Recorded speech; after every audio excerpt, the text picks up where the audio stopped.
যে কোনো একজন বিদেশিকে একবার জিজ্ঞাসা করো ছেলেরা জিজ্ঞাসা করো একজন প্রবাসীকে যে টাকাটা জমাইতে কি পরিমাণ কষ্ট, কলিজাটা মাটিত লাগিয়া যায়, কি কষ্টে টাকা রোজগার করে, 12 ঘন্টা ডিউটি করে, 12 ঘন্টা টানা, এখানে কোনো ফাঁকিবাজি নেই। 12 ঘন্টা ডিউটির পরে তার রুমে 12 জন 14 জন একটা সাদ্দুর বিছাইয়া মাটিত শোয়, নিজেরা রাইন্দা খায়, নিজের জামা কাপড় নিজেরা ধরে।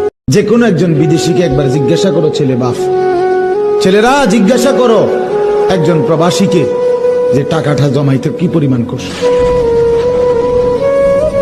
কলিজাটা মাটিত লাগিয়া যায়, কি কষ্টে টাকা রোজগার করে, 12 ঘন্টা ডিউটি করে, 12 ঘন্টা টানা, এখানে কোনো ফাঁকিবাজি নেই।